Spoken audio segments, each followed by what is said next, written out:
Get number love for you, honey. You get this chaired out quick. Share stream. Where do I share that? See if I get a notification. Where do I share that? We got the beautiful luxury of the birds chirping, the duckies. The old chickens in the background, yeah. Yeah. I hate how I gotta change the thumbnail later, but it is what it is.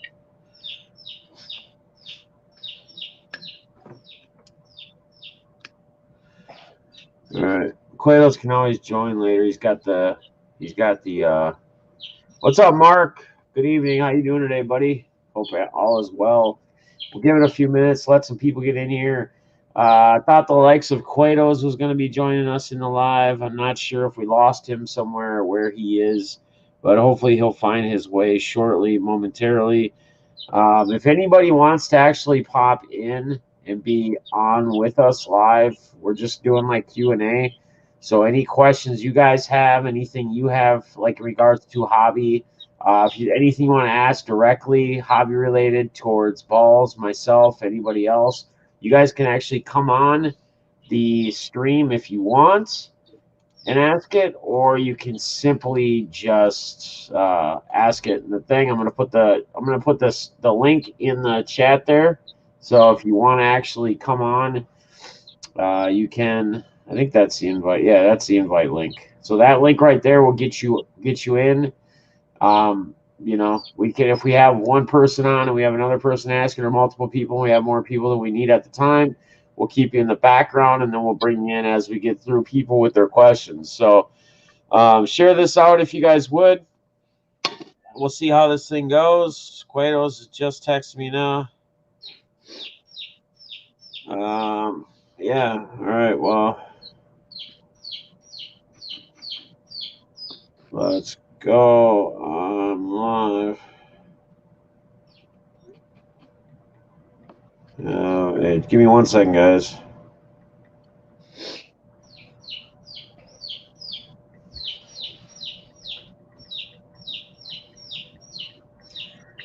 I think I forgot to.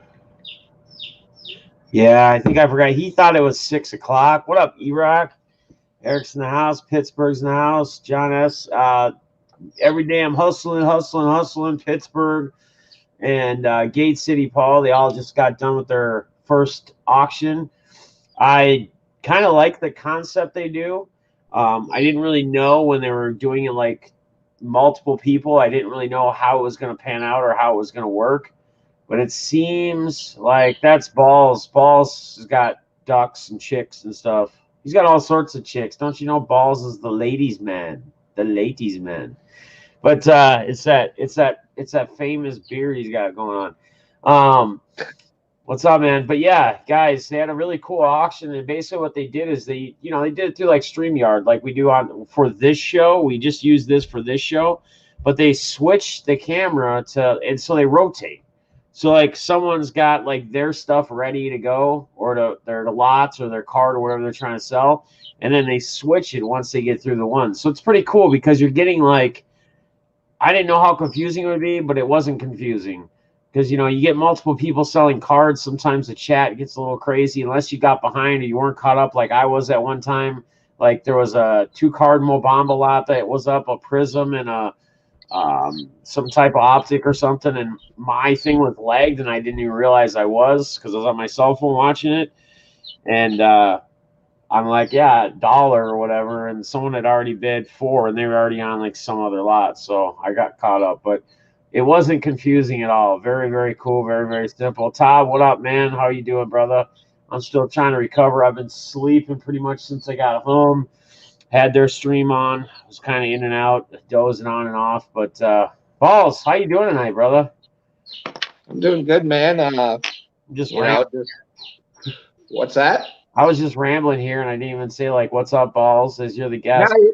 you're good. You're good. No, dude, just doing good. Hanging So out. Doing a little bit of sorting. Got some. Had to work a little bit later tonight, but watching some football while I had a chance, and then figured I'd jump on with you for a little bit. Everybody also, if everybody could please do us a favor and send a prayer out for Balls' grandfather. It just put in the hospital having some blood pressure issues. He is 94 years old, but like I told Balls and like he knows, Balls has a lot of faith. Just because he's 94 doesn't mean his time is up, right? He could still be around for many, many years. He could still be, almost a handful of years. People live to 104 sometimes. I mean, 105. You just never know. So, guys, please send out some prayers. It's awesome of Balls to actually still be joining us tonight with that in mind. So, keep him and his family in your thoughts and keep his grandfather in your thoughts. What's up, Terry P? What's up, Vox, Pittsburgh? Thank you, guys. So, we are going to do a Q&A tonight. We're going to see how it goes. I mean, I know most shows we have certain topics that we specifically address and we get different opinions with different guests.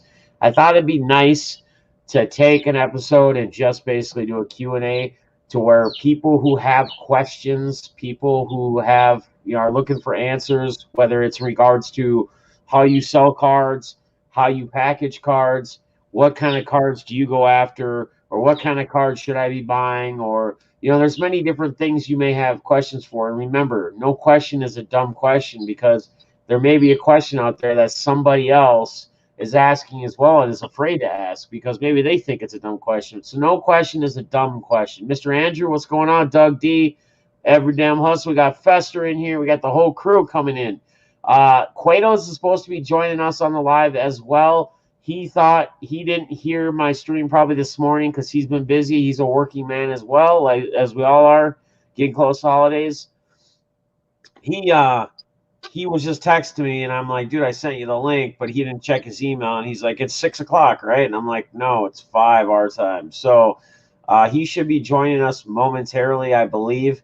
And again, guys, the link is in the. I'm gonna put it in the chat again. You guys can either join the show live by clicking on that, and we can bring you in. You can ask a question or say what's up and be guests. We want people to come in and out of here. We want people not just asking the questions in the chat. We want to put faces to the names, like the one and only Bud Stoney, right? Who else came in? What up, Paul? What up, Gay City? I found 2 of my rainbow needs on eBay. Unfortunately, they sold last week, so I missed them. That sucks, man. What rainbow are you going for, brother? What rainbow is Eric going for? You rock? Balls, do you know? Which rainbow is it? Iraq, because again, maybe we can get the word out there. Maybe people may have resources, or when they're in other people's auctions or whatever, they can see. It looks like Vogs is trying to come in, so Vogs is going to join us right now. So our first guest tonight, I'm going to get him in here. He just disconnected. I don't know if he's having a connection issue. I did see him. I was about to add him, and then it said like disconnected. So we'll see what's going on here. We'll see if he can pop himself back in. Well, you know, Jeff. What? I think I've got the first question tonight Sure. for Q&A.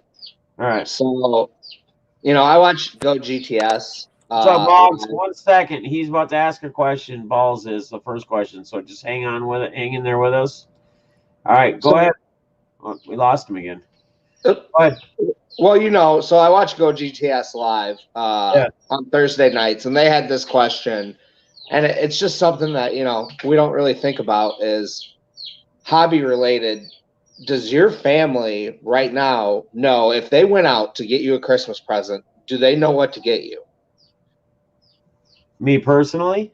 You personally, I mean, anybody coming on, but you personally, whether it's Miss Deafness or the kids or No, I mean like my girlfriend would have like ideas of like she knows my interests, like if she was to get like me a sweatshirt or a hoodie or whatever it might be. And for my case, like I always tell my kids and I tell everybody, I don't want to be given anything. Like I want to, it goes back to my own roots and how I am. I want to be the giver. I don't want to receive. And I know it's cliche and I know it's it's said all the time, but I mean, that's just the reality, man. Like, the thing is, like, maybe I'm fortunate, and maybe I'm more fortunate than others that, maybe I should be fortunate that I'm still working. I have a job that's essential. I have a job that's busy.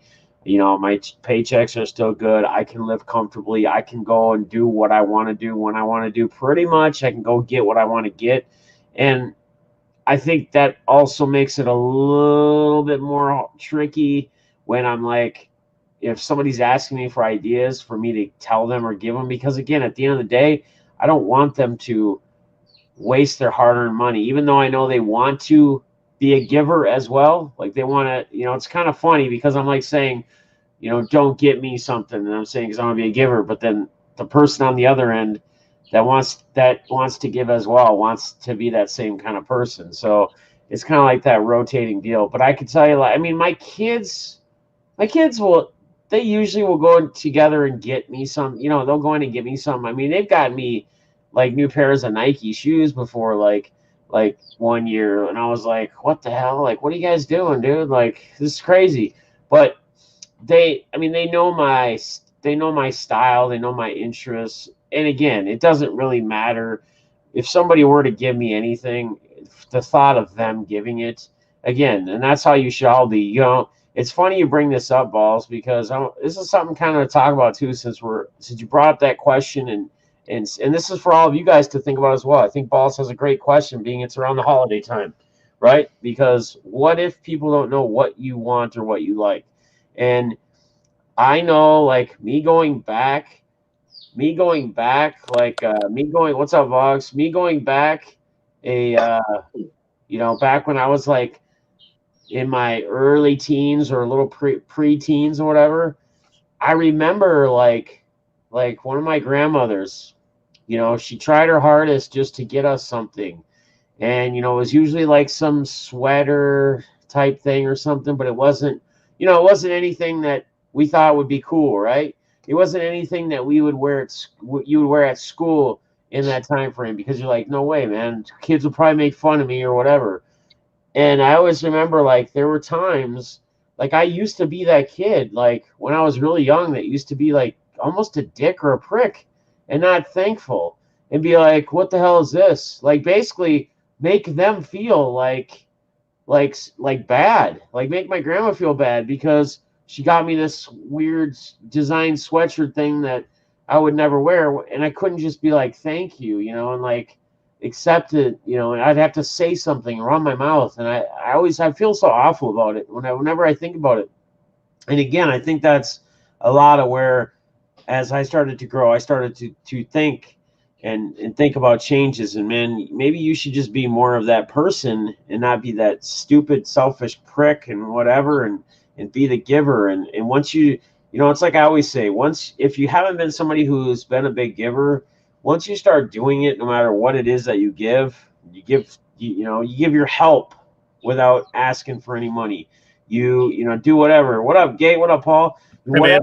Whatever you may be doing, you know, you start to sense and you start to feel the real reason behind it, the real reason behind like the holidays. So, balls, what about you? I mean, is that something that would people know what to get you? Well, and it's two things there. One, I think like myself, my family doesn't really, but there's not like an LCS or anything close. So that's why, when I look at like individuals, some people, when they have a hobby, my girlfriend paints, she does photography. I know certain things to get her Yeah. that will help her with it. But when you look at like somebody like me that doesn't have an LCS in the area, how do you support somebody in their hobby with that? If somebody plays the guitar, you can get them a gift certificate here to, music center, or you can Right. go get them guitar picks or something like that to Right. help support that. And it just kind of blew my mind once I started thinking about it that, my girlfriend, she collects Pokemon, so she knows, what penny sleeves and stuff are. But if I told my mom or my brother or sister, they have no clue. Yeah. And and going on the point of you saying like giving, Right. this year with COVID, I'm actually one of those people that I was lucky enough to keep my job, and not only did I keep it, but I've worked more than I ever have. Right.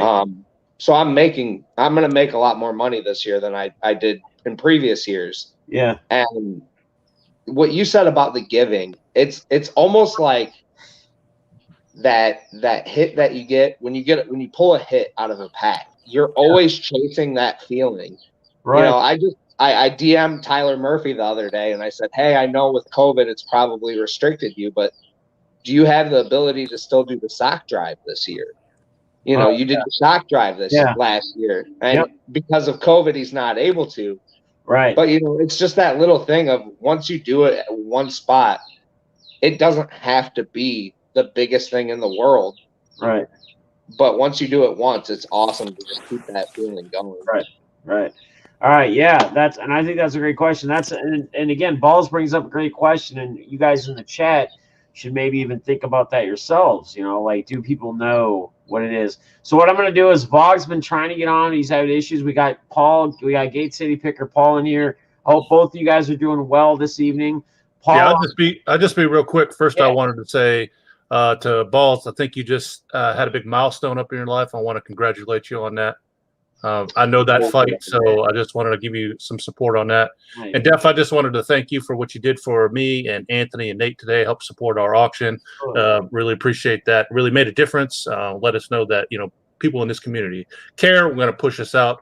I just want to jump on real quick and throw that out there to you guys first of all. So I appreciate that very much. And Paul, that goes back to what we were talking about earlier in the week when you brought up about something about, hey man, well, I don't think I really have enough following or whatever. It's not necessarily the number count you personally have. It's the people you have behind you, because you could have 100 subs on your YouTube channel, but if you have a couple people that have a good following that'll actually go out and push it and support it, dude, you guys had 17, 20 people at times in this auction. This was your guys' first auction.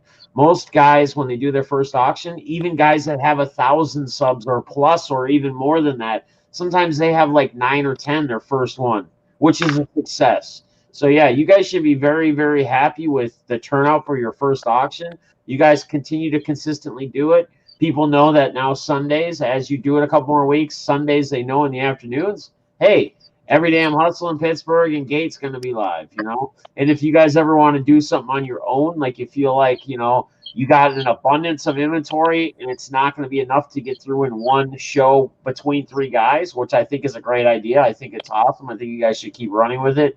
It didn't confuse anyone. It wasn't confusing.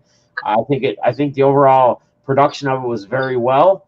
But you can, like I said, you have the ability now. You see that even just with your own, I think each individual one of you guys would have about that same turnout, you know, as long as you did it ahead of time, you planned it and you let us know so we can help push it for you and help get more people in there. So you're welcome, man. That's what I try to build our community around, is helping each other out and really pushing each other. I see we got Rip and Gypsy in the building.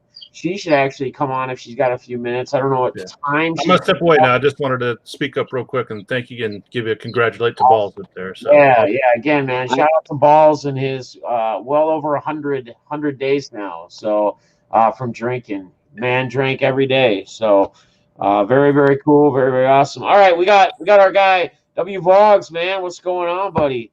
What's going on, man? How you been? I've been good. Yeah. Right on. So did you have a question, a question for the show, or did you just want to pop in? Just pop in for a little bit. Okay, cool. Did you have any kind of question specific or anything? I didn't for the chat. What's up, Dan? Let me see if I got any questions in the chat as of right now. Anything else I see that nobody has? I'm going to get a question randomly. We got Smash. Here's Matthew or Michael or Smash is in the building, so we'll let him join. What's going on, buddy? How you doing? Last Sunday of the year, so for us, getting back up to Oklahoma for the holidays. Well, that's awesome. That's exciting, right? Oh yeah. I mean, is it exciting, or is it something where it's like in-laws or parents or whoever it might be that we're going to? 16 hours in the car with Squish. Yeah, we're going to be black. My name's Squish. What's up, Squish? I'm making Dad some beer. He's getting me a beer, so at least that's good. Well, that's awesome. You got a little Squish, runner. get me one too while you're at it. Vlog says you like a beer too, Squish. Yeah, there you go. What's good, buddy? What's good? It's actually good to have you pop in here because I didn't know if we were gonna have. I saw Rippin too in the chat. I didn't know if we were gonna have you or somebody, if anybody had any kind of mem questions or non-sport type questions, because I was hoping to get someone like you guys in here as well. Let me get Quados in as well. Quados, turn your phone, brother. Oh, Quados is here. Quados, turn your phone. Quados! Turn your phone, brother, man. No, the other way. Landscape. Is it not? Do you have it on lock? We had this issue before. Do you have it on like rotate lock? So it It doesn't shouldn't. landscape? There's just more dead heads he doesn't want to show off. You had this issue last time. There we go. Yay! All right, now we're good. Now we're good. All right, we got a whole crew up in here. Smash, do you pop it in here? Did you? What's up? First of all, what's up, Quados, man? How you doing tonight, brother? Thank You're you. doing good. Yeah. Doing good. All right, right on. Okay, go on. Go play. Late to the show, but hey, he made it. He thought it was 6 o'clock, and that was kind of my bad because I had mentioned it this morning, but I don't think there was very many people in the little cafe with the stream team. I think we had like 7 or 10 people. So if nobody saw it, they probably didn't hear that. Oh shit! I forgot about my season-long NBA Keeper League draft that I have tonight. So at 6, so we had to move it up, and I hope that didn't screw up the guys that were doing the auctions earlier today either. So Smash did also mention, I do want to bring something up. Smash did mention this is their last Sunday. So Ripping is their last Sunday, and then they pack up for the holidays. So guys, get over there. Make sure you support them. Make sure you say what's up. Pop in their chat. If you haven't already, give them a little follow, a little support, a little love. So Do you guys have any suggestions? I keep getting a crackling noise. Do you think I need to put in headphones? it might be. My headphones might help. Yeah, if you're having that. Yes. Is anybody else having a crackling issue?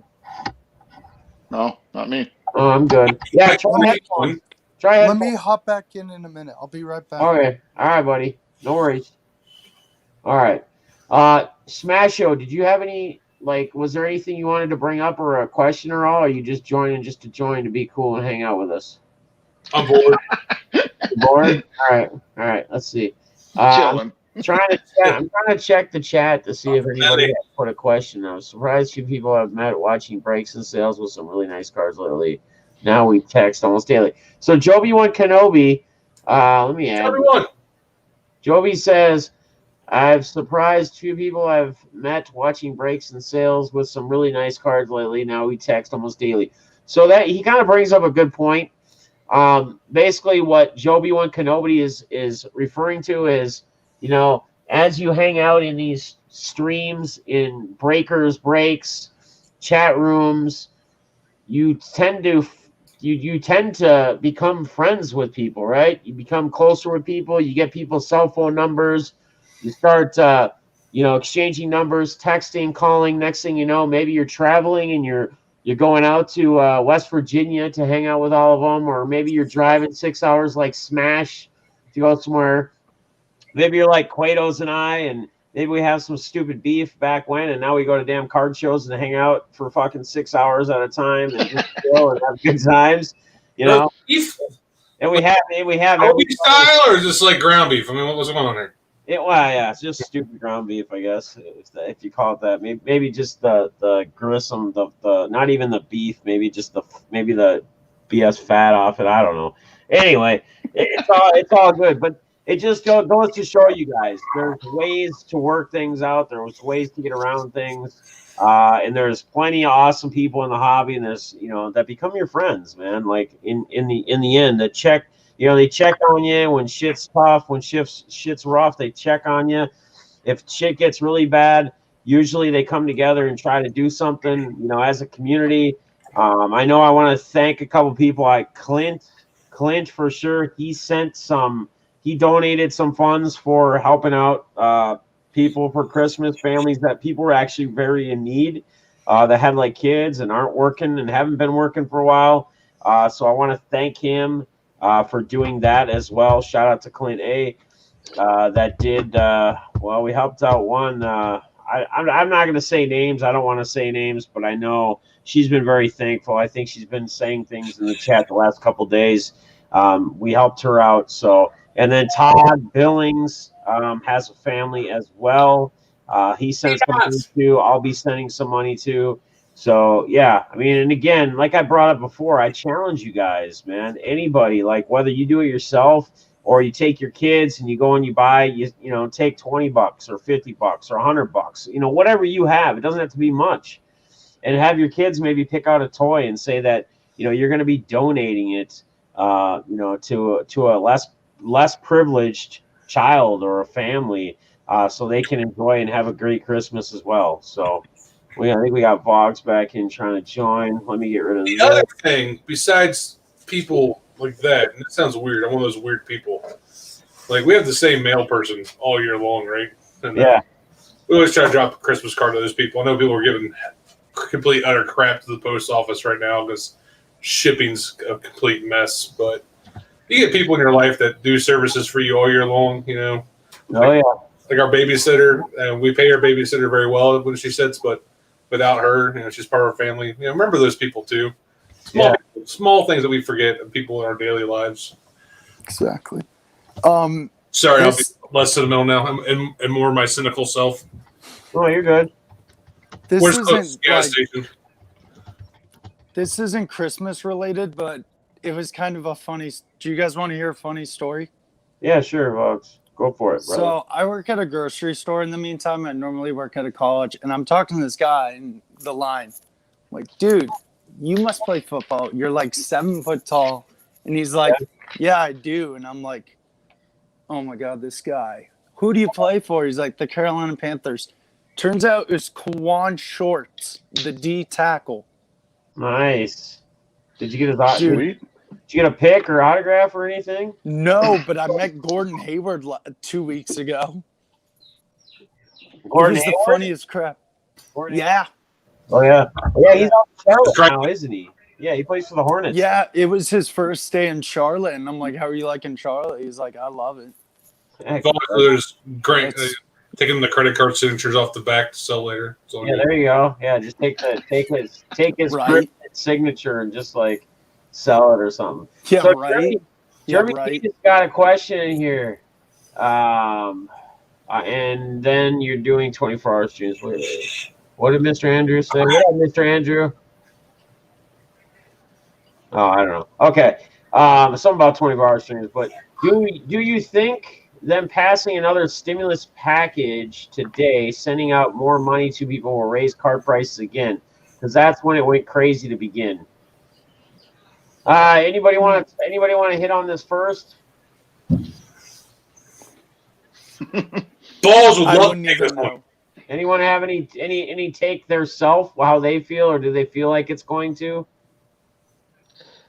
My take is if you're smart with your money, you're not going to spend your stimulus check money on cards. I agree. So to answer the question, it means yes, the card prices will jump because no one's smart with their money. So. Well, yeah. I honestly do see that, and it depends. It depends the product too that comes out at that time. You know, what's on shelves, what's available. You know, because we've always, even back before there was the rush before COVID, there was times that products would hit the shelves and they would sell out right away. You know, and then all of a sudden there would be that trickle of backlog product would start coming back out. You would see not smaller breakers, but breakers that weren't allocated on the first go around start to have it. So, I mean, it really depends on the card companies if they're going to have their ability to make product. I highly suggest if everybody has a chance, VOTC,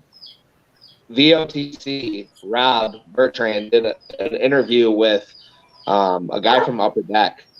And in that, he talks about how they had to shut down one plant because they lost everybody to COVID. You know, more than half of their staff had COVID.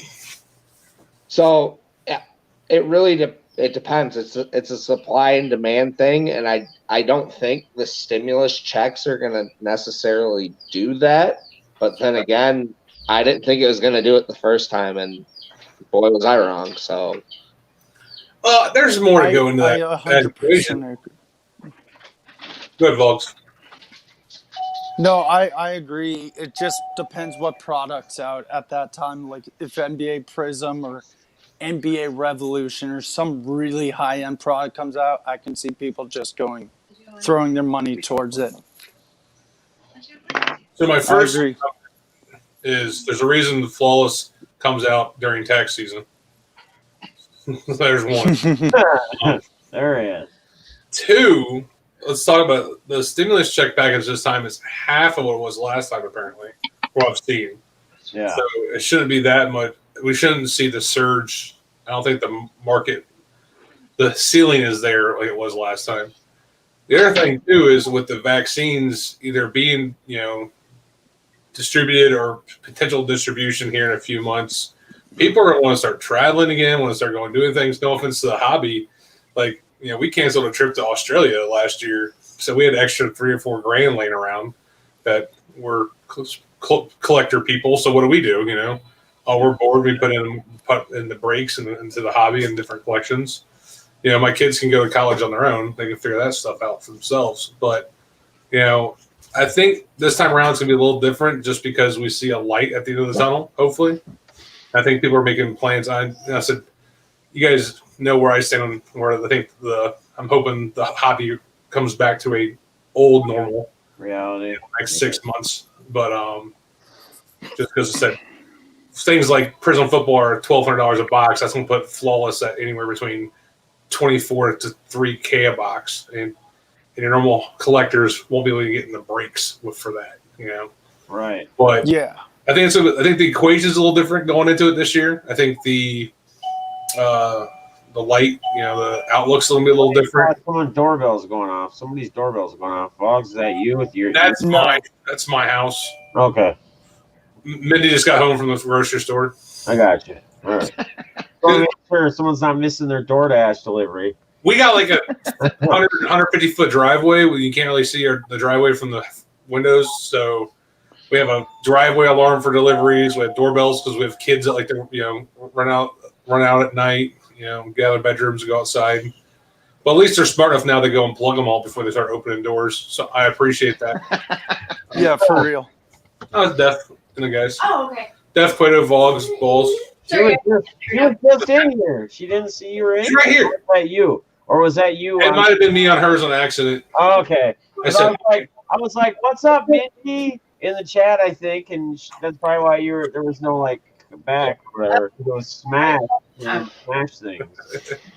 So. Jeff, and I think it's important to remember too. Basketball got shut down, but there was such a chase for Zion and Ja at that time, right? That there is a lot that hinges on these next classes. This next class in particular, for basketball, is that interest still there? And that's, people are going to be interested in second year Ja, second year Zion. Well, yeah. But is it still that chase? Well, but the thing is, we get to find out, right? Because there's not a lot of NBA product that's out yet, and the season now starts on Tuesday. I mean, hell, we have 5 or 6 NBA games on Christmas Day, dude. I mean, how awesome. I mean, at least awesome for me if you like to watch basketball. Oh, hockey's back soon, yeah. Deafness, I'm right there with you. I think NBA Christmas is just the coolest thing ever. Yeah, I like it this year. Okay, so here's the question: what's better, NBA Christmas or Thanksgiving NFL? Football probably, but it's still football. Thanksgiving but it's NFL. Tough. Yeah. There is one NFL game though on Christmas. Yeah. And I think it's Saints Vikings. Yeah, my Vikings just got beat by the damn Bears. I'm more on New Year's Day college football. Oh yeah, I'm a Clemson fan, and we have to play Ohio State, so I'm interested. Yeah, don't worry, we'll definitely come in and just fall on our face flat for you. And I want to go back. I've been posting Jeremy's kind of add-ons to the question because the original question was, do you think people are going to continue? Do you think it's still going to have an effect on the stimulus check? But what he was more referring to on that end was, like he says, like right now, like that's the thing. Half of the people that are buying cards are not collecting. They're buying to screw everyone over. Well, or make money themselves because they realize they can make money. So to them, it's a business loan, LOL. Yeah, and that's kind of right. I mean, once people find out how easy it is, if you can find products sitting unopened in boxes on a Target or a Walmart and buy them for $20 a piece, and you can make $80 or $100, it's pretty simple and pretty easy for people to just jump on board and be like, "Yeah, I'm going to do that too." Yeah, but it's got to be the right product, though. I mean, oh, right. But no offense to throw Hess under the bus, but Hess sit there and his buddy gave him a case of update blasters, and he's trying to sell them and for $25 a piece, which is shipped, which is a fair price. Right. But no one wants update blasters right now. It's not what people want. If that was, it's not the hot thing right now. I agree. I don't know. So Hi, everybody. Here's one thing to remember too, I guys. think Hi, everybody. Hi. Here's one thing too to remember, everybody, as well. As if you are a seller Go Browns. and you sell more than 600, I mean, you technically supposed to be doing it as like claiming taxes. So that's another thing you guys should be thinking about too. As the end of the year, I hopped into my hobby the hobby hotline that I'm on a show with every so often. I was on their show Saturday just listening in for a while, and like Rich Klein and them are very, he's very business oriented. He's been around. He worked for Beckett. He wrote for Beckett. He wrote a lot of Beckett book things. Man, we got ESPN going off. And I'm sorry. All right. Anyway, Smash comes with all sorts of noises. Yes. Batteries not included. All right. Anyway, Okay. so think about that, guys. Think about like if you are selling and you're making over that $600 mark and you're going to be doing taxes, you should be, saving your receipts on all the product like the top loaders and stuff that you buy and all that jazz, so you can help write that off. Because in reality, hopefully you put yourself in the negative, right? You start adding in all the expense crap, like all the protectors that you ship the cards in and yada yada yada. So just be careful too, right? Because you don't want to be overclaiming crap that maybe could fall under, well, it's more in your PC. Yeah, I saw some stuff, but I mean, there's some gray line, there's some borderline things there. So be careful, but also don't be smart, be smart and try to take advantage of some of that stuff. So all sorts of doorbells. I filmed. Do I need to unplug it? Sorry. So go ahead, Smash. Is it bugging you? I'm sorry. Oh, you're good. So it's great when you own a braking business and you can go and like all your buddies you give money to and buy cards from is all a tax write-off. I'm just saying that's another way to get around it. Tax is amazing. Right. Yeah, you just want to be careful. Like, do things and you start flagging. You have the IRS flagging you. So, trust me. We know. Well, this year, I think, dude, it's going to be different this year, especially with PayPal starting to crack down on breakers. Oh, yeah. Taking some breakers out of the Sure. Make sure you're doing goods and services when you're selling stuff. Have people pay goods and service always. Yeah. Otherwise, they'll start blocking your account if you're doing thousands of dollars, and it's all friends and family. So, well, if BCB was doing it as goods and services, and they still shut them down. Oh yeah. So they really? Wow. Yeah, and the people they talked to were very knowledgeable of the hobby industry and what goes on. So their PayPal is actually looking at it pretty hard now. So it's no Someone's longer playing ding dong ditch with his doorbell. Yeah, here's a good question. Clint A has a great question. He says, so alongside what you guys are talking about, somebody said once that flippers actually help with the value of the product they sell, right? Okay, so I'm going to ask how. So saying that flippers actually help. Go ahead, Balls, if you got an answer, bud.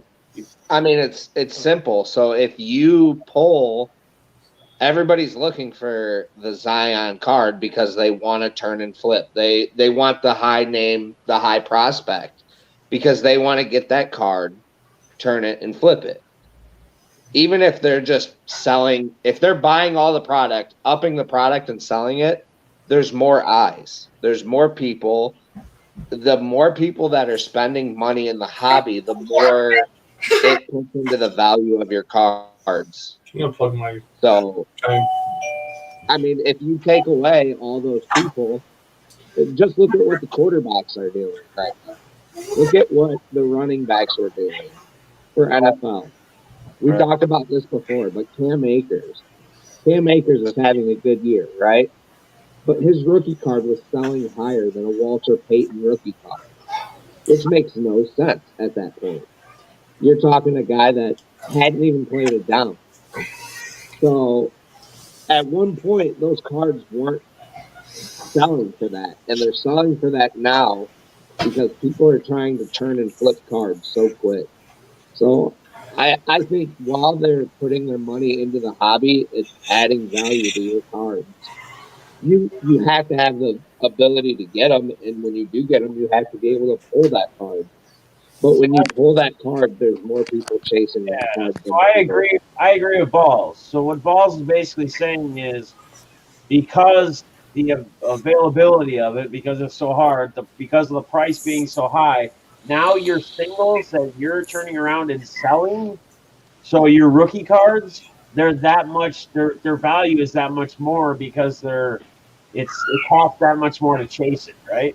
The price to chase goes up, the value of the card's going to go up. I mean, it's like a stock, right? Supply, demand, blah blah. You know, the price is going up, the popularity is going up. People are buying in more. That's going to go up. I mean, it raises the roof, raises the top. So It goes up and up and up and up. to me, it makes more sense. So Jeremy says, to me, it makes more sense to rip and sell singles than to run and buy up all the product and selling for a triple. Doing that are driving average collector away.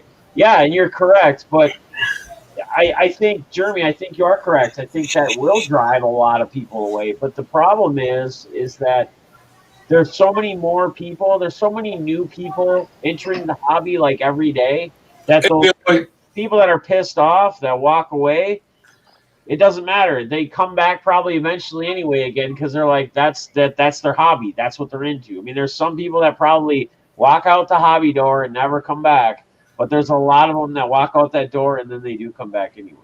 Go ahead, Like- Matt. Go I ahead. just had Eloy. He popped in. What up? What up, the goat? You should pop on one of these shows one of these damn times, man. I've invited you. I've told you to let me know. I just don't know what your schedule's like. So one of these Sunday nights. I usually do them at 6. We had to do it at 5 because I got an NBA Keeper League draft at 6 tonight. But you can, and the thing is you could try. I have a question for Balls in this, talking about stock market kind of ideas of these cards. A Walter Payton rookie is what, X amount of dollars, and we're saying that some of these rookies are selling for X plus money. But in 5 years, statistically, most of these rookies everybody's chasing right now, they're going to drop out and hit hard. So from a collection investment, piece, that's rough because you're taking a huge gamble. I mean, I'm not going to go into odds. That's more Def's area, but Walter Payton rookie is X amount of dollars right now. Back in the day, it was a quarter to buy that card. The pack it was in. right. Now we're spending $1,000 for the packs, or $100s for the packs, thousands for boxes, and who knows? Let's hypothetically, watch Burrow. Even he got hurt, and his cards took a small hit, but they're still talking about he'll be the next great thing for Cincinnati. But how overshadowed will he be when Lawrence comes out next year? And that's he's probably gonna be a Jet, so sorry for him, but Hey, Jets are beating the Rams right now. Did you know that? It Yeah. might be a Jaguar. Oh, I would hate to see Lawrence as a Jet. Oh, as a Clemson fan, it makes me want to puke. you look so great in green. Huh? No, he won't. Vlogs No, look great wearing green.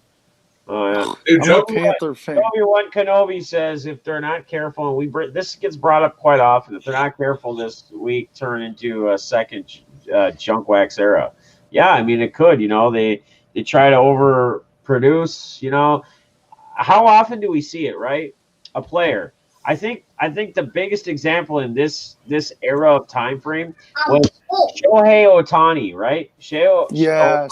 when he first came into the league, he had that one card with him that he had like Bye. 79 autographs by. He had 79 autographs of that Ohtani in that Topps Heritage, and it was like crazy like amounts of money when it right. It was like $4,000 or five. And this is when prices weren't even up like that. People were going crazy.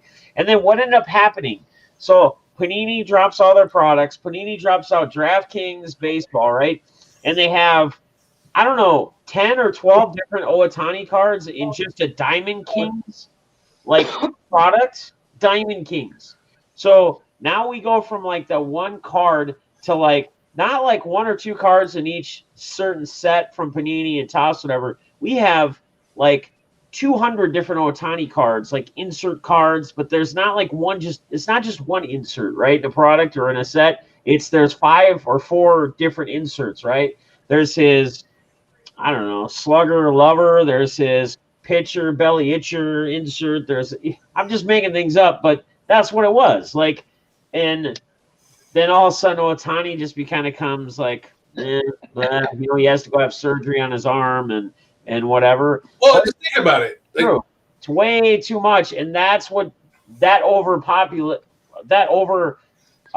production or of too many different amounts of cards, I think, for players has a direct impact and effects, because the more options there are, I feel like the less No, I agree. Like Ohtani, I don't think his prices will ever go back to what they were priced at his rookie year, and he was coming out being this hot young star. I just don't think he'll go back to being worth so much.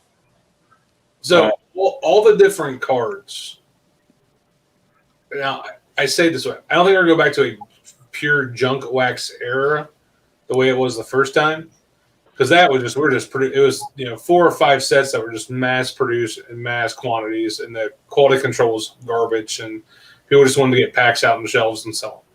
Now I think the problem is we're so saturated with all the different, like Def was saying, all the different variations. I mean, hell, this year alone, how many new Chrome products has Topps put out?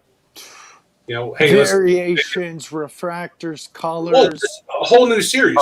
Chrome Allen and Ginter, like, it's a cool looking set, and the autos are hard to find, so they're valuable. But and then Topps Chrome Stadium Club, I mean, like I get Chrome cards are cool, but why don't we just put the Chrome cards back into the sets like they used to be? But the other part too is, if you want one Michael Jordan card in your whole lifetime, everybody's going to say they want the 86 Fleer, right? That's the Michael Jordan card. All these rookie guys now, what's the Justin Herbert card to have? Some people will say Prism. Some people will say Flawless. Some people will say Select. Some people will say Spectre. There's not a consistency along of what is the card to have out of a year, because there's so many different models. Right. Sorry for interrupting. That was my bad. Damn you, Vogs. All right. So Jerry puts on he puts on here even with Zion and John Chronicles, right? So, and that's why there's no value in their cards and Chronicles. I mean, there is value, but guys, you can go sell Chronicle rookie cards and Zion rookie cards for $5 all day, every day, right? They're not $20. They're not $100. They're not $200. They're not whatever, because there's so many variations of them. It just pushes and drives the value down on them so hard. But that's what they want to do, right? You get a name, you want to pump that name out, you want to pump it out as much as you can, because you think that ultimately that's going to help sell the product more, right? Oh, there's 10 different Zions in here, and Zion's a big name, and he's got tons of value. Whoa, let's go buy all the Chronicles up, and let's load up on the Chronicles. It's a marketing thing, and it works for a lot of people, because people are still going to buy the product, right? People are trying to chase some of those short prints or super short prints, whatever it might be. But I don't know, man. It's just kind of crazy. I like Chronicles just for the simple fact of I like seeing different cards. Yeah. So it's cool. For a card purpose, but not for like a... For a collector purpose, I think Chronicles is a great product. For a install value retention, it's a horrible product.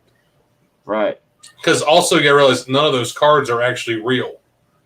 If you want to get down, there's not a real set of was it Crown Royal cards and those some of the other. Although there's the Spectra card. Okay, cool. They didn't make Spectra baseball cards. It's right. Some of that stuff to me is it's fictitious and it's fun. My kids love opening them because there's so many different variants of cards. I think it's a great product to get young collectors involved. Correct. Get them in, hey, here's all different stuff. But for going, like you said, how many times can you open a pack or a box of Chronicles, and how many times can you sneeze before you hit one of the 3 big players out of the series? Correct. Yep. And I agree with Tom T and Clint A on their last 2. Guidos, you got any takes on kind of the last few things we've been jabbing about or talking about? Any takes? Yeah, I like the going back to the junk wax era thing. I don't think it'll happen simply because like Topps, for instance, figured it out. There's not going to be 3 million of Jose Rio cards, because there's the 101, the 105, the 110, all the different variations. People are doing rainbows. And it's literally, so my card shop that I usually go to in Golden Valley, the kid there that does the new stuff, they got 2 guys there. One guy just does strictly vintage. One guy does strictly the new stuff. And I was talking to the kid one day, and he said it is literally impossible to build a set because he knows I'm a set builder. He said, "Are you going to build this 2020 set?" And I said, "No, I'm not interested in the new stuff." He's joking around. Yeah. And he said, "Well, that's good, because if you tried to, it was just a ridiculous number. That the set to do this year, if you got all the variations, all the different things, everything that the product had to offer, yeah, it was like 35,000 card set. I mean, it was just crazy. There was more cards in this set than there was the last 6 years of all the sets combined, because of all your variations." Right. And that's where they figured it out. And that's why I don't think there will be a junk wax era again, because there's just too much stuff. Like Smash said, there's not just the one Michael Jordan card. Today, Zion probably has 75 cards just in one product, and another 100 in another product with all the variations, short prints, numbered, autographs, different colors. I mean, it's endless. And you're seeing a lot of guys working on rainbows, no matter who it is. I see a lot of guys on Twitter, "I'm missing this card for a rainbow," and the guy's got, 25 Patrick Mahomes cards in there, and he's missing 2. Right. And then technically you could start the next one with all his autographs or something. I mean, it just goes on and on. And I think the card companies figured it out, so they won't have that collapse again. Right. Tom T says, was definitely easier in the mid to late 70s. One product, one series in all sports. And I am an old back in my day man, LOL. Tom T was the man that was buying pallets of 1983 Topps baseball from, I don't remember his stories. He's told me before, like in our little, I had him on one time, but dude, Tom T showed us a poco because Tom has got a ton of like junk wax, and not even just junk wax. Like he's got early 80s stuff too, and like good stuff. Like Thomas showed us because this was a big week in the Star Wars world of cards, because Masterworks came out this week, which is the biggest. Well, there's the Transcendent case, but this is the biggest hobby stuff that come out for Star Wars in the year. And it came out this week, and Mindy was on. We're talking their Tom show, and he actually broke out the 77s or 76 Star Wars sets that he opened as a kid. They still had, and Mindy has a couple of the sets and built a couple of the sets, back there. But it's cool just to be able to say, hey, I opened these. Not, hey, I bought these off eBay, or hey, I went, 1 for 1 hunting and stuff like that. He went and opened them as himself. So I think a lot of those stories where people built sets that way, and even Cueto, since you're a set builder, you can probably talk about it in your early ages. I remember as a kid opening stuff with my dad, and I still have my dad's collection. It's done by team. It's not done in order, but there's no way. Connor tried to build a 2018 Gypsy Queen set, and we have the 300 and less, but he's still missing the short print ones. But there's no way that we're gonna be able to afford to open enough boxes for him to find all those short prints. So Right. I think Quato's got it right. The card companies haven't figured out how to get people to invest more money if they want to chase stuff, or let the secondary market win out. Right. Right. Yes, sir. Yes, sir. What else can I question? 75 cards for a rainbow. Balls, you got anything to add to what we've been talking about while we're looking, seeing if anybody else pops up with any questions? Shaq Rat, what up, buddy? What up, No, everybody? I was just gonna add on like what Cueto said. Me collecting Junis. If you look at, me, I personally just collect him. But if you look at him in like flagship, top series 1, I mean, I think there's 13 in the base set that of the rainbow that you can get. Yeah. Then they add chrome. Then they add, they add a few different products. If you were in holiday, they add special little things that if you're the common collector, you're gonna come back. The numbering on cards is just one way to say that, hey, this 1 of 1 is better than your 1 of 5 because it's a 1 of 1. Right. And 3 of 10 cards are the best, just FYI. 3 of 10 cards. The best. 310. 310. Jeremy D says, while we are asking questions, here is one I always had. People talk about flippers, but say support the LCS. My LCS is the one having people go to retail, buy everything, and sell for what the flippers do. Now, here's one thing before I have you guys add, Quatos, 1 second. Cal at the ballpark, he gets a lot of retail like from guys, but he doesn't have them go out and do it. He pays like that secondary or whatever price they, like they'll sell him so much of it, but then he's got to mark it up $10 or whatever because he's paying not $20 a blaster or 25. He's probably paying 40 or 60 or whatever. But yeah, go ahead, Quatos. Go ahead. You're gonna say something on this. I just had this little discussion with my card shop a week ago because I went in there and the shelves have been pretty bare. He's been having a hard time getting product like everybody was. And I go in there last week and he's got 2 new utility racks up and they are loaded with blasters, hanger boxes, gravity boxes. And I looked at them and I said, what the hell, dude?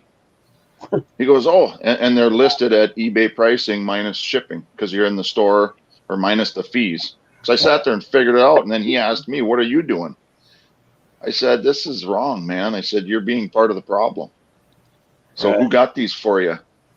Well, I get them from the distributor. I said, no, you don't.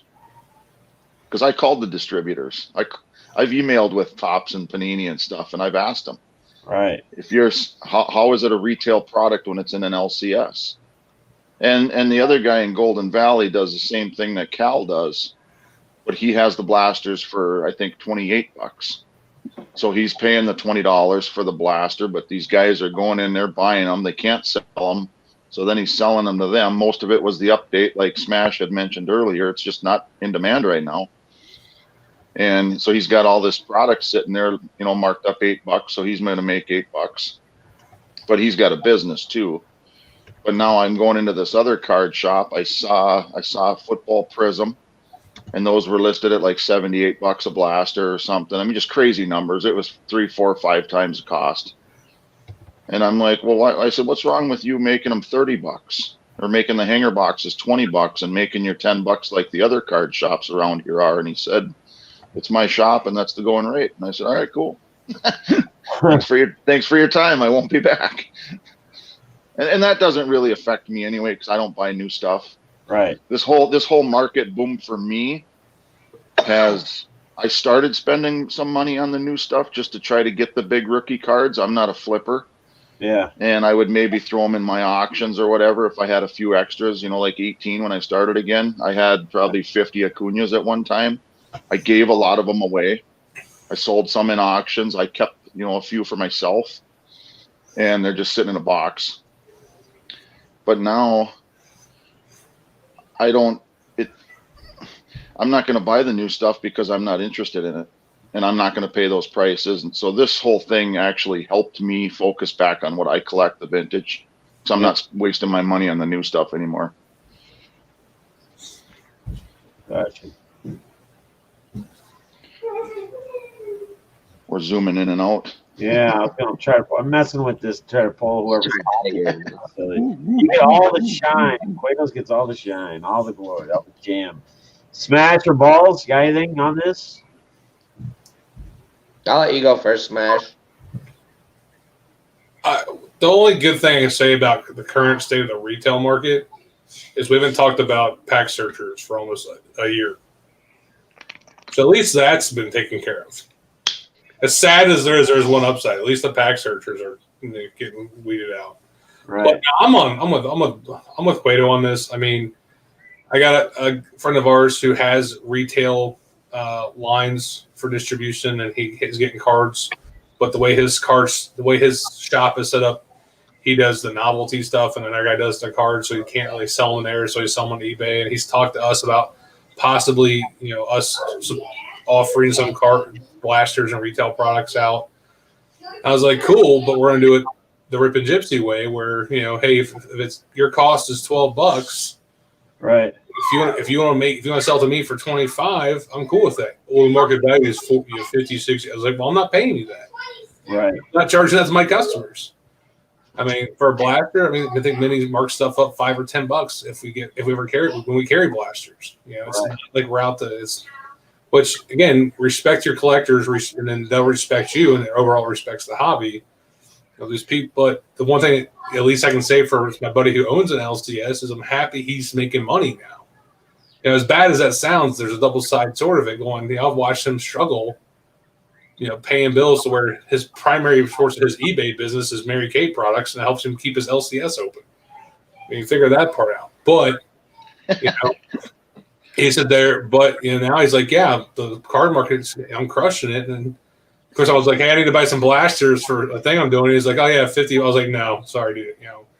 Of course I pulled the whole other buying stuff for you since it's, yeah, but the market value, man, I need to make money while I can. Well, I get it, but the flip side, if there was another LCS that carried cards and they were priced under market value to what it's supposed to be, I'd go buy them from them over you, and you're my friend. Because it's not, it's all business in the end on that side of it, and the thing, maybe Cueto doesn't go back into LCS to buy new cards, but when the bubble pops and the dude's begging people to buy stuff, well, Cueto, you're a long-time customer. Do you mind picking up a couple blaster boxes while you're here? The answer is it's easy. No, because you were trying to use the system when it was good to your advantage. Now that you got caught in it, you got to get it. And the retail stuff's weird because the retail distribution lines are different from hobby distribution. Like all the hobby distribution, most of the hobby distributions that we have don't even carry retail right now, and they carried very little back then, 1 or 2 years ago. So I'm not saying Cueto you're wrong. Some people have the misconception it's all the same. There's different lines that get things in different ways, but it's a dog eat dog world. Unfortunately, the Chihuahua in the room is gonna get eaten. And so yeah, it'd be nice to open up an LCS. Like we should get. Dude, we found a perfect spot right down the road. The building's for sale for like $250,000. It's on the thing. We've talked to people. I mean, if we can get an investment group in to buy it, we would. We're just not a spot to where we can do it ourselves. But our thing too is we run it the way we run Gypsy. It's out for the collectors, not out for the bank. Right. And most investors don't want to hear that. Right. But again, when this bubble pops, I have a feeling, I'm knock on wood, I have a feeling after this bubble pops, 90% of the people that do business with Rip and Gypsy and our friends and our affiliates that we work close with will still be doing business with us. Some of these people, there's people that blew up. I'm waiting for them. I don't wish it on them, but realistically, half these collectors that are big spenders right now are going to be gone because the money's not there in the hobby anymore. Right. So, you might have made a couple extra $100,000 this year, but over the course of the next 5 years, you're going to lose. But greed is greed. It is what it is. Balls. Yeah, I would just say, at the same time, I hate speaking on other people's money because, you know, it's their opportunity to cash in on a market. And, you know, I try and think with their shoes, but at the same time, like, it's a two-way street, you know. If you price your customers, then you have nobody but the man in the mirror to look at when, you know, it all comes tumbling down.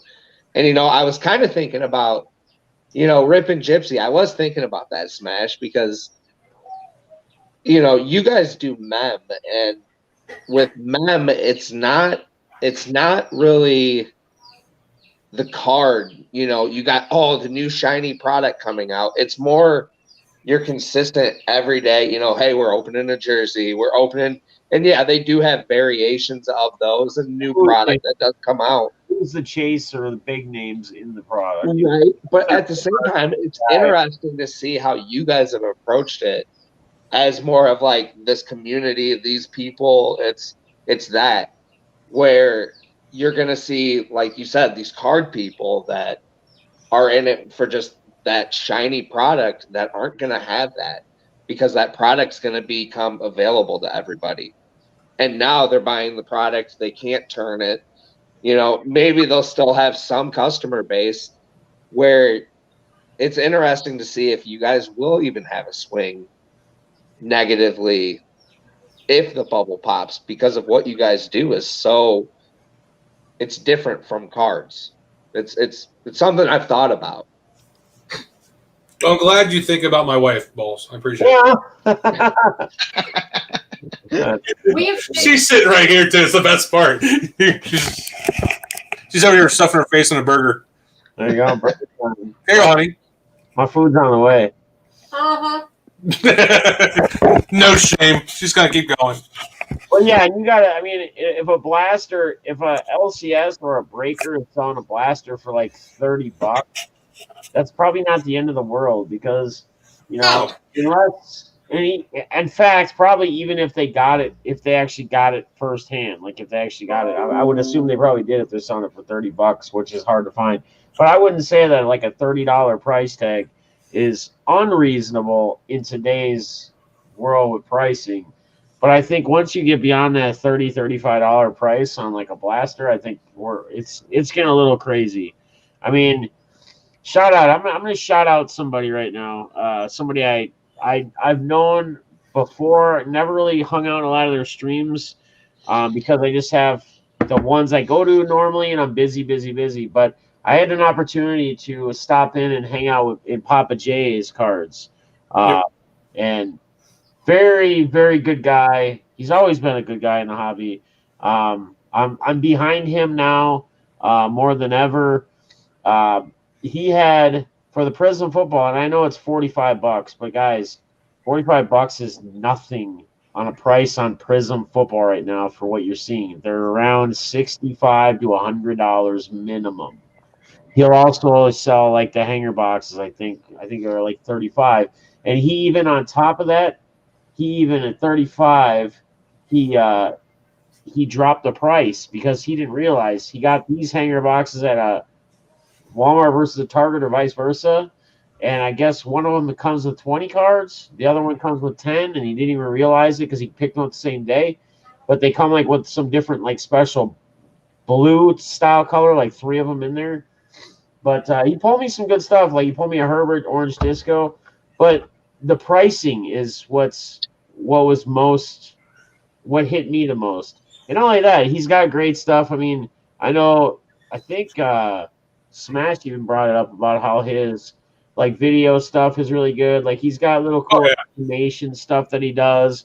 He puts like a little Pikachu up, like when he's about to and it goes, and then it goes, and it like blows up this, and it says, "Let's go!" You know, and it's just cool, kind of fun, you know, interactive. Like, and again, that's what I always tell you guys. Like when you're trying to build your channels, or you're trying to build your communities, or build your you know, if you're breaking whatever, when you're going live, you have to be interacting with the chat. You have to let people want to be recognized. They don't want to go sit in a chat somewhere, and they don't want to be like saying things and hey, what's up, or whatever. And I get sometimes people miss a hey, what's up, because they got a lot of other things going on when they're doing a show or something. But eventually they get to them, or they say something, or they interact with them. They catch their questions. Maybe they reiterate or say exactly what they posted, even in the chat, even though everybody else can already read it. Showing them attention and showing them they're there. But that's another thing. Like Papa J is very, it was I had a great experience. Let me just say that. So again, a little plug for Papa J's cards. He's actually gonna be sending me a January sub box, so I'm going to do a little promotional thing to try to help drive his sub box, and it looks like it's very reasonable. I don't know what's going to be in January. It's better than this. Huh? What? He's laughing. I raised my hand while you're talking because I want to interrupt you. Okay, well, go ahead. I don't want to interrupt you. I just did. You go ahead. Ruin it, honey. God, she's horrible. Now, so let me just jump on your bandwagon for 30 seconds. I found Papa J a few months back. Great dude. He has a Discord group. They're pretty friendly. The thing I like most of a few things, and then you hit one big one, was he's very personal. I jump in there, and of course, I know I jump in there, and people see me around the world. They go, "Oh, hey, Smash," little Jeff face monster with me, and he follows me around, right? But the cool thing is, he doesn't know me. He's like, "Oh, hey, yeah." Then he's next time I pop up, "Oh, hey, I came and watched Rip and Gypsy. I really like what you guys did there." He also gets in the know people, so that's great. But the thing I like him is his production. And you guys know I'm a huge production guy. I've always give the people something to watch. No offense to anybody who, I've seen breakers who are still running off their cell phones. It boggles my mind. But and everybody talks. We get hundreds of comments throughout the year on how great Rip and Gypsy's production is, and thank you guys for that. Me and Minnie work hard to try to make it an experience to view. But other people like Papa J's production, he has some of the best just forward facing. His lightings, he has the best lighting setup of almost anybody I could say. Yeah. And it sounds weird, but when you go watch his and I go watch Mindy's, I'm like, man, I need to make some lighting adjustments. When you watch those people that are in the same industry and you want to make adjustments because you saw them, that's when you're on something good. And then you add a good person behind it, a good price points. He's got a place to go. It's like, Apex cards. I hang out with Andy and his wife, Kristen, a lot. A little bit higher price, not outrageous, but a little bit higher. But it's a wife and a husband that get on and enjoy opening cards together. And, I can relate to that. And they're right. And, that kind of thing. And then, like Jeff, you get on and have all kinds of different discussions with people, Right. So it's amazing to see how little things like that we just talked about. It goes back to Cueto and his experience with the LCS. Right. Hey, I had a good experience. The prices were better, and I felt welcome. Well, guess what? If you have 20 extra bucks, and it's going to be between, this is in this case, Papa J's sports cards or Wham Bam Thank You Man breaks. You're probably going to hang out with Papa J and give him your 20 bucks because your experience was better. Right. And people forget that. They lose track of that in this greed-driven environment we're in with a lot of breakers. Right. So sorry if my rant come over. Oh, that's good, man. I mean, anyone else want to add on that as far as not – and it doesn't necessarily have to be Papa J or Apex cards or anyone specific, but as far as Cuetos or balls, you going into different channels with breakers or just hobby auctions or whatever it might be, like experiences, how people interact. I mean, how much of a effect does that have on you guys? Real quick, forget that. Hey, Clint, BITG, I did help him out, so we got some new overlays and some things. So he's gonna hopefully release his new production beginning of the year. Is what we're working on. So okay, I'll shut up now. Well, none of that really pertains to me because I don't do breaks. No, but you hang out in some auctions. I mean, I'm just saying in general. Oh yeah. Besides like when you're in here with us, like if you go to like other channels, right? Any other channel, if they're doing like a auction or they're doing how much of an impact does that have on you, Cuetos? Like when you go in there, if people are actually noticing you, interacting with you, talking to you. Oh yeah, you have to, absolutely have to. You know what I mean? I know it's hard. It's really hard, especially if you get, especially with some of these like charity auctions that's been going on this year. Right. There's been several of them. I mean, you got 100 people in the chat. You obviously can't sit there and talk to everybody and hang, you know what I mean? But Yeah. when it's your normal group, you know, like when you're doing this and there's, you know, 20 people, 25 people, it's a lot easier to acknowledge everybody at some point. And you're still going to miss stuff, you know, all of a sudden there's a banger pulled and the chat's going through like Right. It's going crazy. going through like the credits at the end of a movie, and you can't, there's no way you can go through it. Deafness will stop and go back and try, damn it. Okay, he'll try. I'll try. Yeah. He's probably doing it right now. Yeah, right. He's working on his draft strategy. That's what he's doing. Yeah. He's writing Well, something. I think too, I missed, was going back to that other question about when the market's going to burst right before this.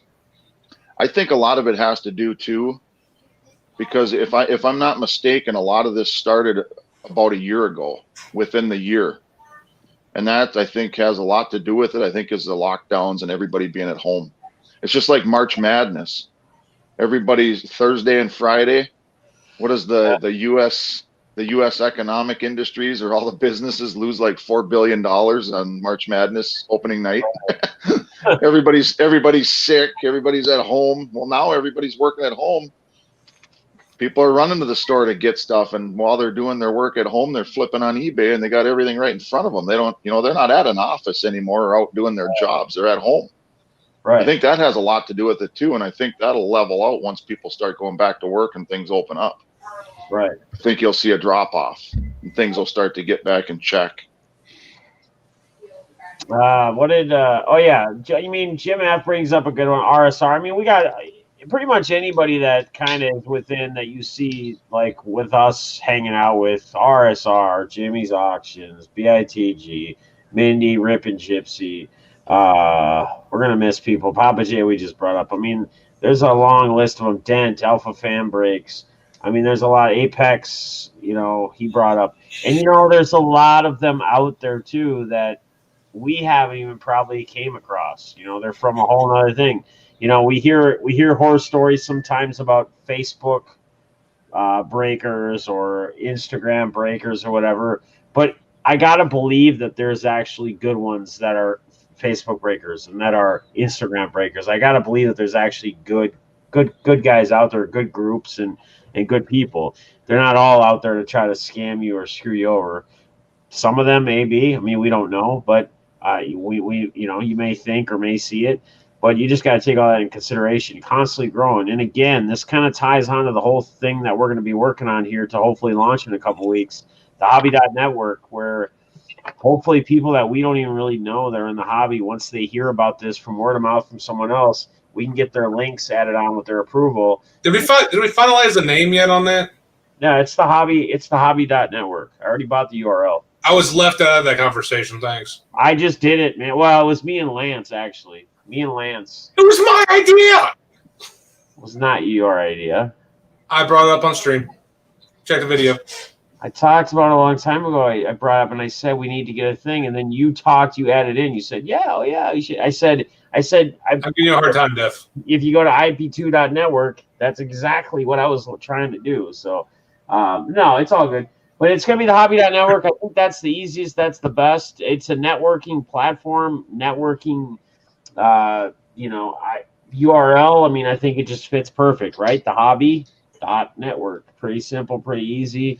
But hopefully we'll get a lot of new people in, like I said, where people have an expansion. When you know, we run into these time frames where maybe us as a community, none of us are live or none of us have anything going on, and we're bored. We actually got time on our hands to kill, and we want to see what's going on, and maybe want to check out another breaker or another auction guy or whatever it might be. And again, we're going to continue to have more and more people come in. I think Quatos is eventually going to get back into doing some auctions. He's going to have that charity thing probably going on soon.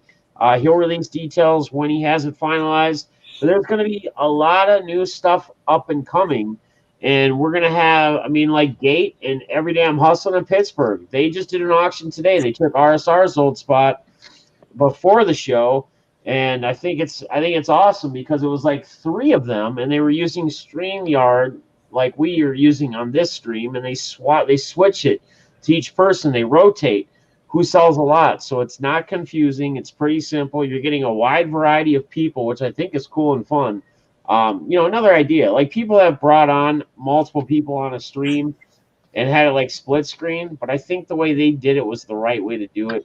If it were me, like they did, because if there's no confusion, you don't have multiple people on a screen at the same time. You're not trying to figure out, wait, what's that bid for which channel, for who, which one are we talking about? So shout out to them. I thought that was awesome. They'll be starting to do that every Sunday now as well. But again, this is going to help eliminate any questions of who is live, where can I go to see some stuff, where can I watch once this thing is loaded and we have a number of people, So in the beginning, you're going to see the handful of us that you already know that do live streams. They're the ones that are going to let me know, hey, obviously I want my link on there, I want my channel on there. But it'll grow as it grows. We'll get added more people on, so you'll have a wider variety. There'll be a vetting process.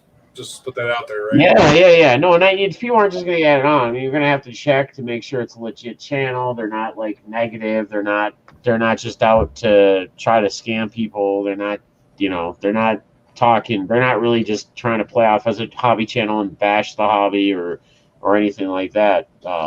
And again, that don't ever happen. And again, there ain't going to be any dead links because there will be no.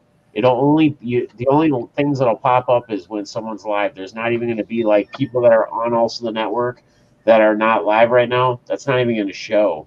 It'll only show the people that are live when they're live. That's it. So, people come and go. It's fine. We're not worried about it. They'll never pop up live again if they don't go live.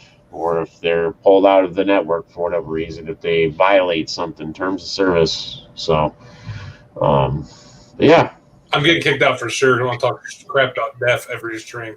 That's fine. Well, hey, you know what? And again, at the end of the day, I brought this up and I made this very public in tweets that I don't care if it's somebody who doesn't like me. If they're good for the hobby and they do positive shit for the hobby, and they're not a fan of me or they don't like me or they hate me, as long as they're doing hobby related and it's positive, they can be on the damn thing. Who hate you? This isn't a deafness. This isn't a deaf web. This isn't like a deaf website. This is just a hobby for the hobby general. Like, did you pull a Jimmy Guns and like piss off half the country? What's that? Did you pull a Jimmy Guns and piss off? Well, I mean, it's obvious. I think every one of us have a couple either super fans that really hate us, or we have a couple real haters, and that's just the way it is. There's no way around that. You're never gonna make everybody like you. It's not possible. So, anybody else anything to add into the night? Andy has a question. You mean not everybody loves death? No, hell no. No. We should. Hey, maybe that should be a Twitter poll of who's the most hated guy in the hobby. Ooh. Yeah, right. Oh, that could be good. Awesome. Instead of March Madness, run like a February for a bracket. Bracket. Who do you hate more? Like have like 100? Top 64. Oh yeah. Oh God. If we would have ran that last week, I might have been ousted in the first round there. Or no, I would have made it to the championship. You flame spring again. That's awesome. I was on fire. I was on fire there for a few days. Yep. So Number one pick, Sizzler. all right, you guys got anything else to close out? I got to get to a draft here pretty soon. I got to get into the draft room or the Zoom meeting, I guess. They're having a Zoom meeting for this thing so people don't pick their keeper or someone else drafts the other person's keepers. We did this every year. We do this draft. It takes like 5 hours because people can't look at the list of all the keepers and just scratch them off. So then they're like, oh, hell, I can get this guy at fucking pick 40? No, he's a keeper. He's fucking, you weren't supposed to draft him. That's why nobody else did. So why doesn't your league software just take them off the availability list? Well, it's because we got to do it live through the ESPN. I don't think the ESPN app allows that. You just have to pick your keeper at whatever round it is, whatever pick. No. And they just have to know. ESPN, I don't know. We got to talk to ESPN about that. There's a way to do a keeper league, and it does that. But through the ESPN app? Yeah, I run ESPN for all my stuff, yeah. Well, then... You got to set up as a keeper league, and you got to set, it's a little more stuff to it. But right. Our commissioner probably doesn't want to deal with all that. It's probably a lot of... Easy commissioners. Hey, Mindy, how's your league going? Not my league. I'm out of my football league. I lost the first week because of fucking Miles Sanders had 34 fucking points last week.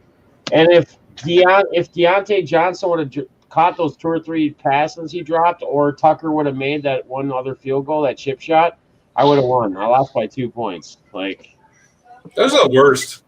Second place all year and just get murdered by I think I'm not doing basketball this year, but I think our Mindy wants to run a fantasy NASCAR league this year. That'd be cool.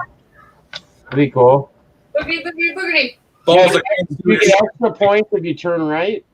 If your driver turns right instead of left. Like on a road course? Yeah. No, just on the track. Like if he goes into the wall, do you get extra points for that? She'll probably give you points if your driver takes out Jimmy Logano during a race. There you go. She doesn't like Logano at all. Certain hate shots. Get certain guys. Tackles in fantasy NASCAR. That's awesome. Go on, tackle. All right, guys. It's like, why do I get on here with this guy? So Mindy's got her final Sunday show tonight. So guys, make sure you go over there and pop up, show them some love. Anybody else? Yeah, ripandgypsy.com. Anybody else got anything going on the next couple days? I'll be doing an auction again on Tuesday. So we're going to be going to Oklahoma on Tuesday. We might be stopping in the Cruise Pedregon Racing on the way through to show the kids the cars. So we might be doing some live streaming from there again. That'd be cool. And, of course, random road discussions with Gypsy I think will be a fun time. There you go. And then I'm trying to get some bench warmers ordered so her and her dad can open bench warmers. Hey, Jalen Hurts is going off. He's got almost 300 yards and 3 TDs. If you've never seen anything, he's got a rushing team. Watch a lady open bench warmers with her father is one of the funniest things you can ever. Because every time he reacts to it, she just stares at him. It's amazing. He also was asking if the relics were scratch and sniffs out of bench warmers. So, oh yeah, Paul's like a god. It's amazing. All right, you crazy cats. I got to get out of here. I appreciate you guys. Balls, Quados, Smash, Blogs for coming in. I appreciate everybody that's in the chat that hung out with the questions, that just interacted, had a good time. Air 5. I don't know if I'll be live tomorrow or not, but I will be live for sure on Tuesday with the auction. Check out tonight. Go over and support Rippin' and them. I don't know if BITT is going to go live again or not tonight. I don't even know. I haven't talked. He said he was going to last night. At one point. So, but yeah, you got those. Make sure you get out and support both of them. Yeah, I got to do this dang draft and see you soon. 3 of 10. Oh my God. I just got murdered in my fantasy. I just went from winning 200 to almost nothing. Somebody must have scored at the end of the damn game. That sucks. That really sucks. All right, Jeff. Have a great night, buddy. I'll talk to you later. Later, guys. Thanks.